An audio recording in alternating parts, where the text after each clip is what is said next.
Halo teman-teman Katolikpedia, di video kali ini kita akan membahas tentang berita Paus Yohanes Paulus II mualaf atau masuk Islam. Oh no! Sebenarnya isu seperti ini sangatlah tidak menarik untuk dibahas karena itu akan menimbulkan rasa tidak enak antara umat Katolik dan umat Muslim. Namun teman kita ini akan saya tampilkan komentarnya ya di sisi sini. Beberapa kali itu mention ke Katolikpedia berkomentar bahwa Paus Yohanes Paulus II sudah mualaf, bahwa itu fakta, bahwa itu menghebohkan, bahwa itu berita terbaru 2022. Makanya kami dari tim Katolikpedia sendiri ingin menanggapi komentar dari saudara kita ini. Nah, ini komentar yang kami maksud. Komentar-komentar ini ada di video Katolikpedia. Dan ini potongan audio dari channel-channel yang memberitakan tentang Paus Yohanes Paulus II mualaf. Paus Yohanes II masuk Islam membuat heboh dunia. Seperti petir di siang bolong, pada jam 17.00 saat setempat, Sri Paus menginformasikan pada semua dunia kalau sejak saat itu, detik itu, beliau menyebutkan dianya masuk ke dalam agama Islam. Berikut adalah beberapa fakta yang harus kamu ketahui. Untuk umat Katolik, pasti sudah tahu jawabannya, karena hal ini tidak mungkin terjadi. Tapi baiklah, mari kita menjawab. Yang pertama, di video-video teman-teman bisa scroll ya. Di video-video yang di YouTube dikatakan bahwa Paus Yohanes Paulus II mualaf 2022. Dikatakan mualaf terbaru. Tapi kenyataannya Paus Yohanes Paulus II sudah meninggal tahun 2005 lalu. Beliau sudah dibeatifikasi, sudah dikanonisasi, dan sudah menjadi santo. Lalu, kapan mualafnya? Oh no! Yang kedua, dalam sejarah gereja Katolik tidak pernah ada seorang paus itu mualaf. Mungkin umat yang lain iya, tapi untuk paus sendiri itu tidak ada. Jadi berita seperti ini itu jangan langsung dipercaya ya. Yang ketiga, tahun 2016 lalu berita seperti ini tentang Paus Yohanes Paulus II mualaf itu sudah pernah beredar, artinya sudah pernah viral. Lalu sempat mereda dan tahun 2022 ini mulai naik lagi, viral lagi. Beberapa channel mulai mengangkat, wah banyaklah pokoknya yang mengatakan bahwa ini fakta. Di video kali ini kami tidak akan menjelaskan panjang kali lebar bahwa itu benar atau tidak, karena itu cuma berita hoax atau berita yang tidak benar dan sama sekali tidak valid. Kami hanya ingin menghimbau kepada teman yang sudah berkomentar, terima kasih banyak, tapi mohon diverifikasi dulu sebelum akhirnya menyebarkan berita yang tidak benar. Nah, pesan kami untuk teman-teman yang sudah berkomentar, ini adalah jawaban kami bahwa berita itu benar-benar 100% tidak benar. Bagi yang belum percaya bisa mengeceknya langsung, berita tentang Paus Yohanes Paulus II sangat jelas, meninggalnya kapan, dibeatifikasi kapan, dikanonisasi kapan, dan sudah jadi santo kapan, itu sangat jelas, tidak pernah ditutup-tutupi. Yang kedua, untuk umat Katolik, ini hanya himbauan bahwa kami sendiri tahu bahwa umat Katolik tidak akan pernah percaya berita seperti ini, tapi mohon agar berita ini tidak memecah belah hubungan kita dengan sesama kita dari agama Muslim. Dan untuk teman-teman yang Muslim, semoga video kami ini bisa memberi jawaban untuk pertanyaan-pertanyaan seputar pengetahuan teman-teman tentang kami sebagai umat Katolik. Oke teman-teman, cukup sekian video tanggapan dari kami. Mari kita bererat toleransi dan jangan mengusik satu sama lain. Sampai jumpa. Tuhan memberkati. Sahabat yang terkasih dalam nama Tuhan, ada berita terhoak mulai dari tahun 80-an sampai sekarang masih dipercayai oleh saudara-saudara kita Muslim, yaitu Neil Armstrong, seorang astronot yang sangat terkenal itu menjadi mualaf. Berita itu tersebar kemana-mana dan sampai sekarang sahabat masih sangat banyak orang yang mengupload kembali bahkan mempercayai berita tersebut, walaupun memang akhirnya ada beberapa saudara muslim yang sadar, seperti di video yang kita lihat ini.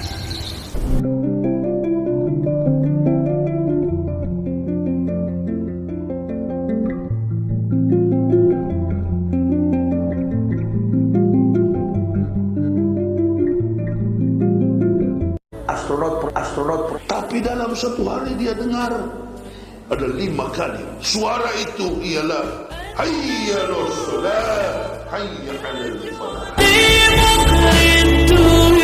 Sahabat yang terkasih, bahkan Ustadz Yahya Waloni, seorang mualaf senior, kata dia ya, mempercayai hal tersebut. Padahal hal itu sudah dibantah sahabat oleh Neil Armstrong, bahwa dia tidak pernah berkunjung ke daerah-daerah sejarah muslim dan dia tidak pernah mendengar suara azan waktu di bulan. Dan pernyataan tersebut sahabat bisa kita dengarkan dan kita tonton bersama dari seorang apologet Kristen termasuk senior ya di Indonesia, yaitu Bapak Pendeta Lamsen Naibaho. Dukung beliau ini seorang pendeta yang pernah bertemu dengan Zakir Naik waktu datang ke Indonesia. Dialah satu-satunya sahabat pendeta yang diberikan undangan untuk bertanya kepada Zakir Naik waktu di Jakarta. Dan video dan penjelasan beliau langsung saja kita saksikan. Shalom. Berakal sehat. Jadi kalau di Islam, akal dulu baru iman. Baik. Tapi kalau di Kristen, iman dulu baru akalnya nyocok-nyocokin gitu. Saya tertawa terbahak-bahak mendengarkan pernyataan Donditan sama Aristo ini. Sampai saya teringat waktu saya kerja di pelabuhan Tanjung Priok, ada teman saya bawa koran. Nih bawa, nih baca ini. Kaget saya, apa masih baca? Ini koran nih. Dibawa koran Kompas. Koran Kompas waktu itu top itu sama Sinar Harapan. Inilah koran paling top di Indonesia lah. Itu koran paling mahal dan koran paling diakui lah. Emang benar, Neil Armstrong pindah agama karena mendengar azan di bulan. Makanya kata teman saya ini, kamu kan bukan sepintar Neil Armstrong. Armstrong itu pintar, itu udah ke bulan, berarti orang pintar. Ikutin orang pintar, jangan ikutin orang bodoh. Saya nggak bisa bilang apa-apa memang. Dia lebih pintar, memang Armstrong lebih pintar daripada saya. Tapi apa jawab saya? Saya itu, ya, bukan pengikut manusia. Saya itu pengikut Yesus. Oh, kamu itu katanya. Jadi, itulah jawaban saya. Saya tidak bisa bantah memang. Yang namanya koran, diakui, benar-benar diakui, sah ini. Jadi, ya saya diam aja lah. Mau diapain? Nggak bisa saya jawab. Nggak bisa saya bantah, memang koran. Nggak tahu berapa lama, 2 bulan, 3 bulan. Ada di TV. Berita tentang Neil Armstrong masuk Islam, bohong. Itu di TV, TVRI lagi malah. Entah, TV apa tuh, apa? Dulu belum ada, Metro TV belum ada. TV apa tuh ya, lupa. Ya di TV lah, saya dengar. Nggak ada. Jadi, seluruh dunia sudah gencar percaya bahwa Armstrong itu masuk Islam. Ternyata tidak. Saya nggak tahu apakah si Google masih ingat itu. Coba kita buka Google dulu ya. Mana tahu si Google masih ingat Neil Armstrong itu, peristiwa itu. Oh, masih ada ini. Di Detik News ya. Mitos soal Neil Armstrong dengan azan di bulan hingga pindah agama. Ini tulisannya kecil, saya coba dulu kopikan ke Word ya, biar kita baca bersama-sama. Sahabat yang terkasih dalam nama Tuhan, ada berita terhoak mulai dari tahun 80-an sampai sekarang masih dipercayai oleh saudara-saudara kita muslim, yaitu Neil Armstrong, seorang astronot yang sangat terkenal itu menjadi mualaf. Berita itu tersebar kemana-mana dan sampai sekarang sahabat masih sangat banyak orang yang mengupload kembali bahkan mempercayai berita tersebut, walaupun memang akhirnya ada beberapa saudara muslim yang sadar, seperti di video yang kita lihat ini.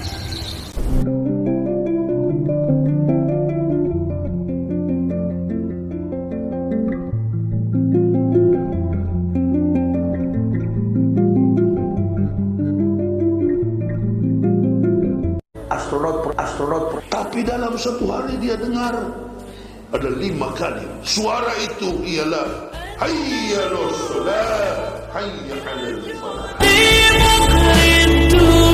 Sahabat yang terkasih, bahkan Ustadz Yahya Waloni, seorang mualaf senior, kata dia ya, mempercayai hal tersebut. Padahal hal itu sudah dibantah sahabat oleh Neil Armstrong, bahwa dia tidak pernah berkunjung ke daerah-daerah sejarah muslim dan dia tidak pernah mendengar suara azan waktu di bulan. Dan pernyataan tersebut sahabat bisa kita dengarkan dan kita tonton bersama dari seorang apologet Kristen termasuk senior ya di Indonesia, yaitu Bapak Pendeta Lamsen Naibaho.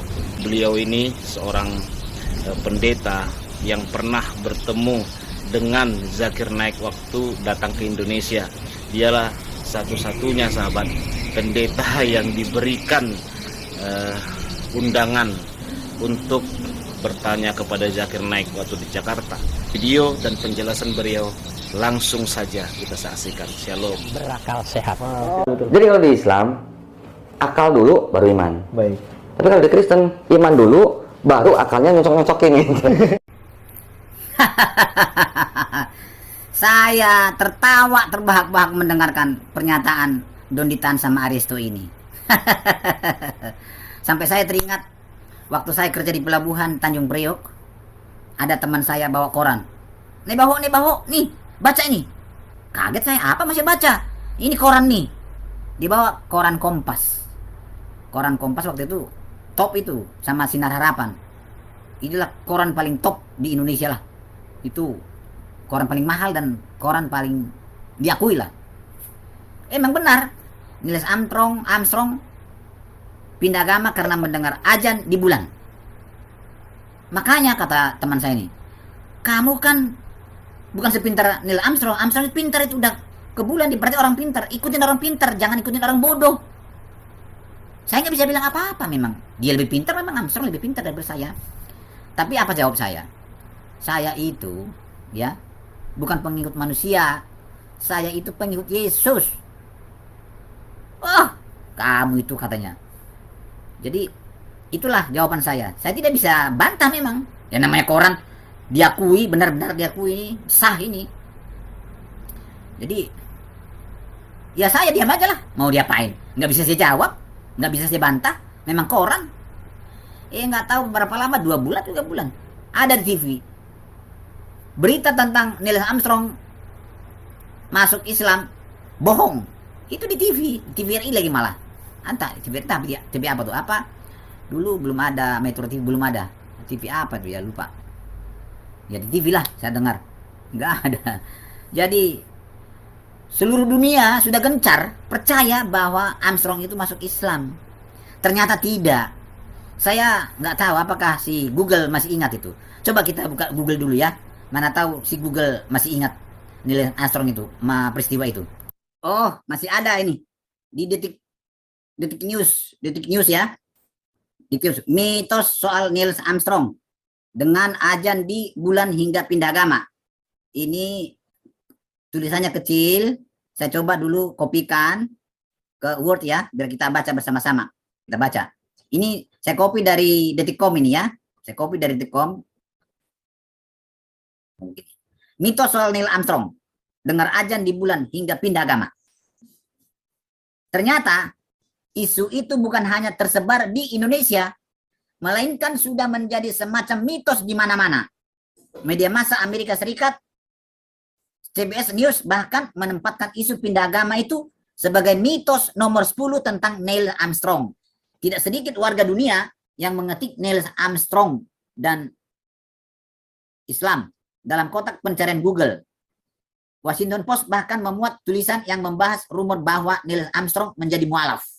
Penulisnya adalah seorang pengacara sekaligus analis kebijakan bernama Sally Tyler. Suatu saat di Yogyakarta tahun 90-an, Sally berjumpa pedagang soal Somalia yang kulakan sarung di Indonesia, namanya Abdullah.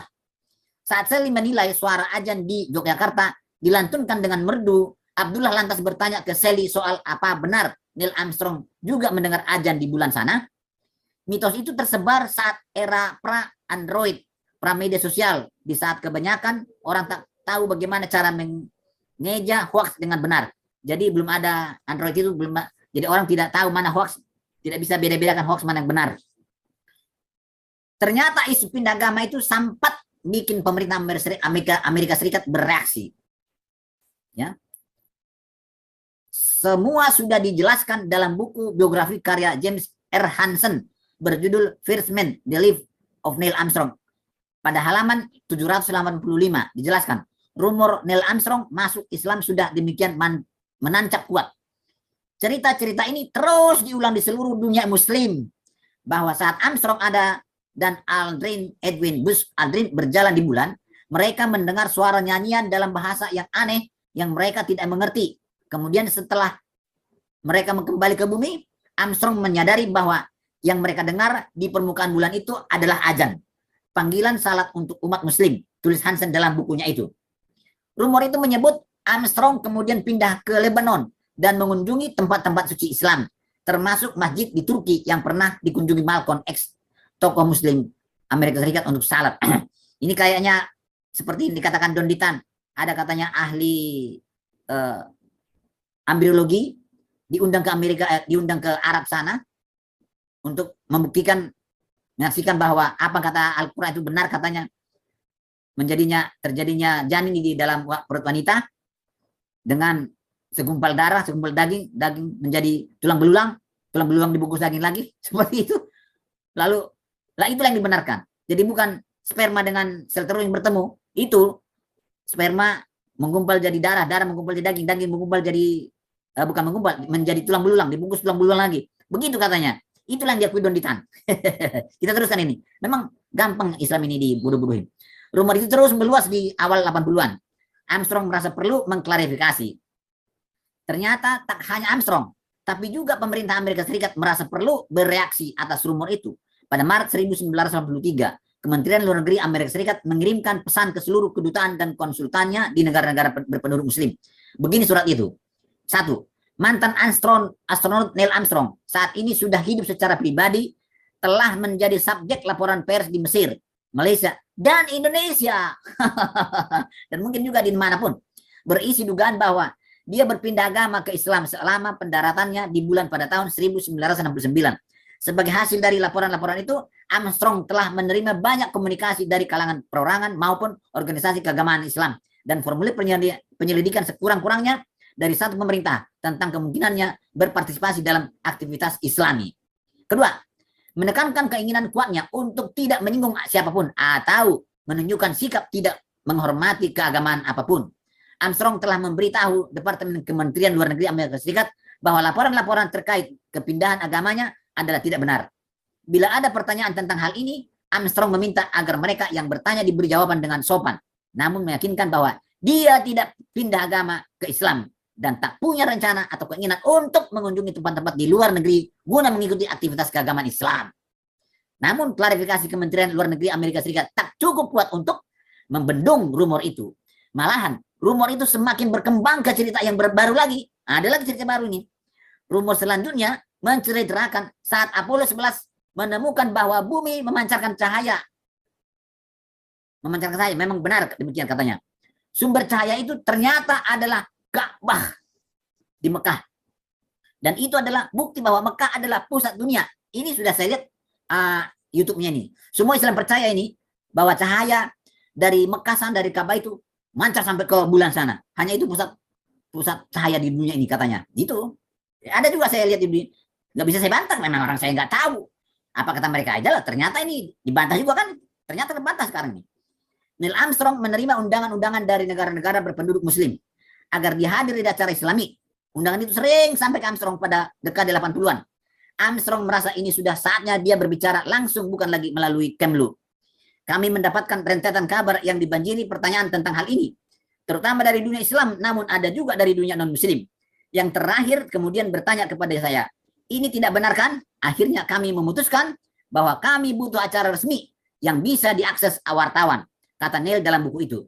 Kami meminta bantuan Kementerian Luar Negeri lagi, kali ini untuk mendampingi membuat acara jumpa pers via telepon ke Kairo, Mesir, tempat banyak wartawan dari Timur Tengah bisa bertanya kepada saya dan mendapatkan jawaban saya, tutup nail.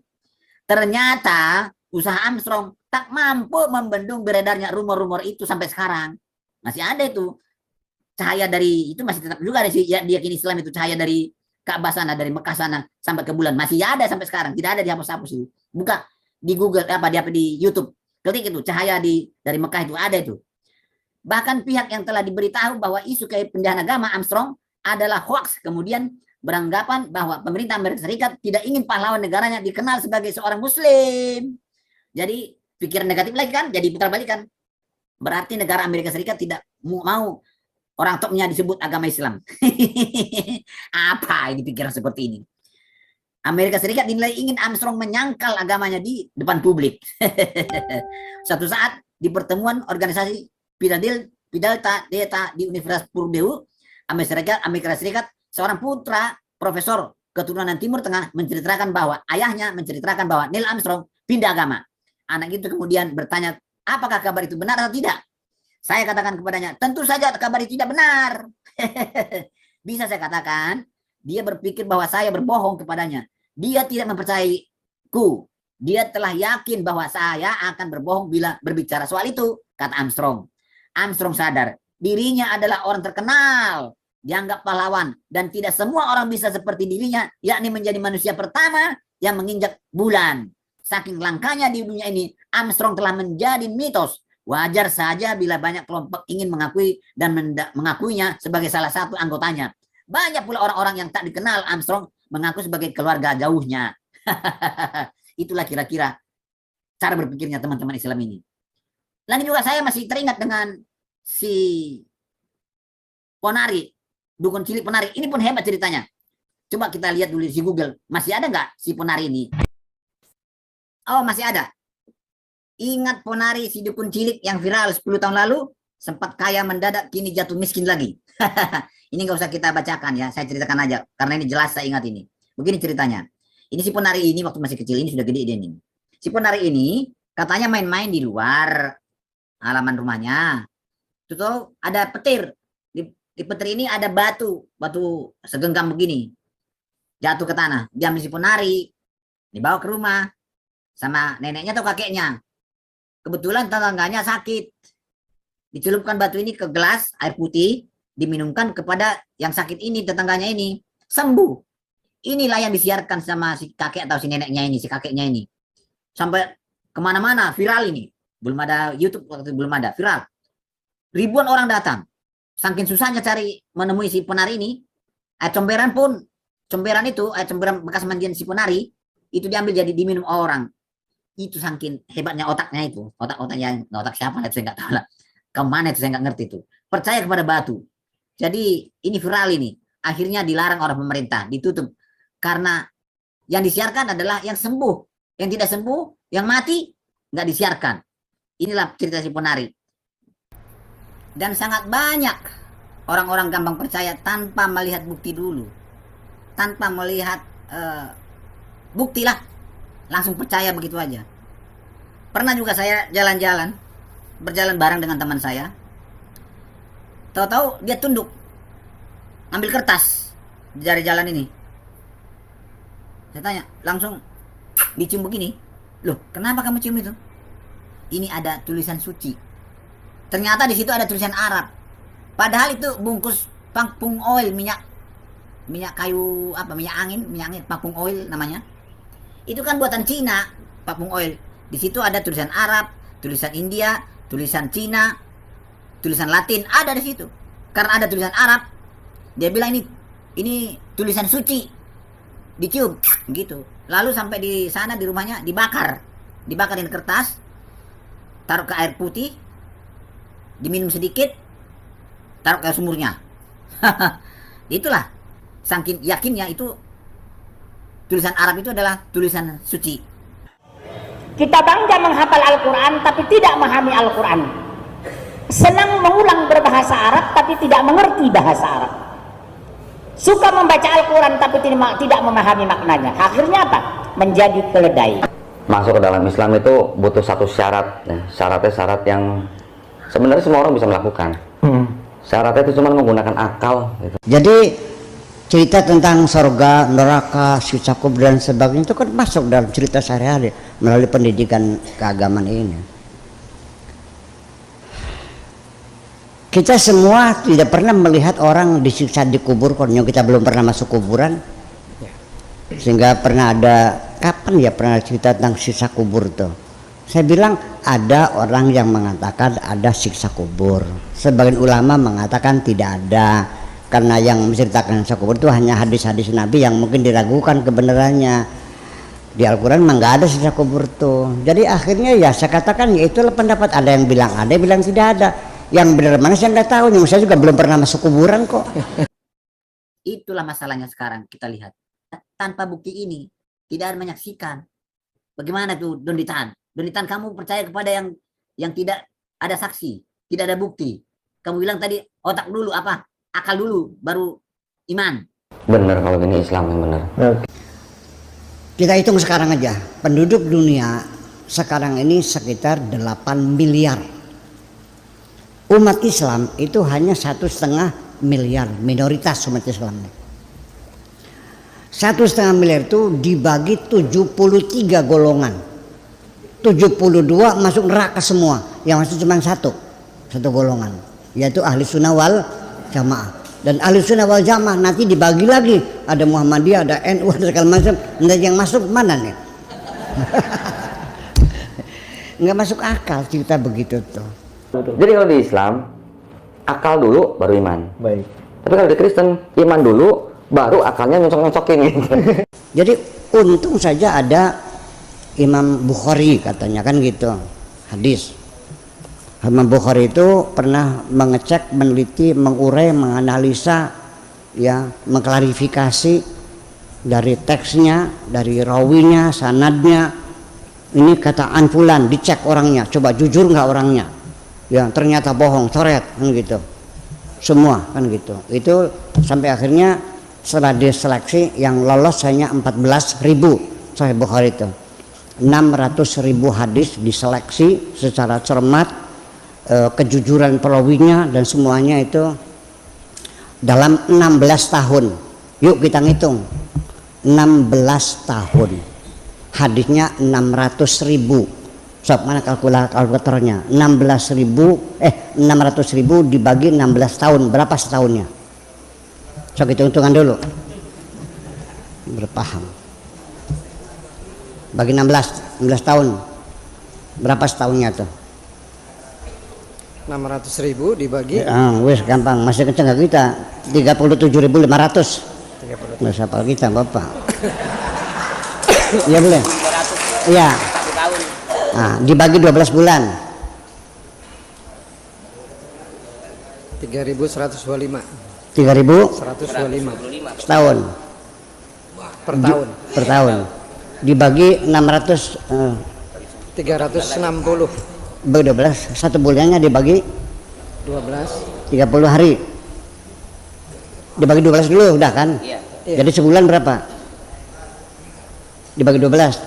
3.125. Nah, 3.125 sehari. Sebulan dibagi 30. 104. 104 sehari dibagi 14 berapa? 24 jam dibagi 24. 4,3 sekian. 4,3. Udah 4 saja dah, 4 hadis 1 jam tuh.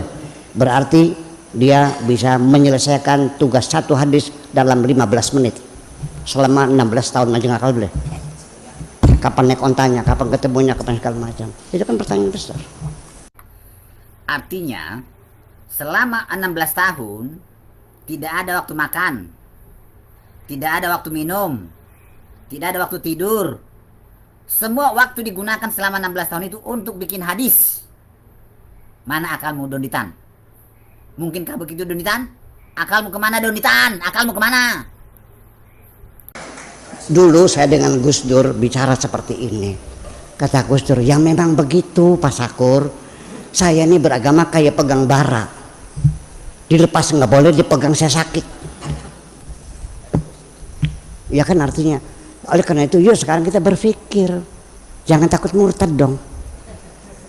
Daripada kamu mempercayai sesuatu yang tidak benar.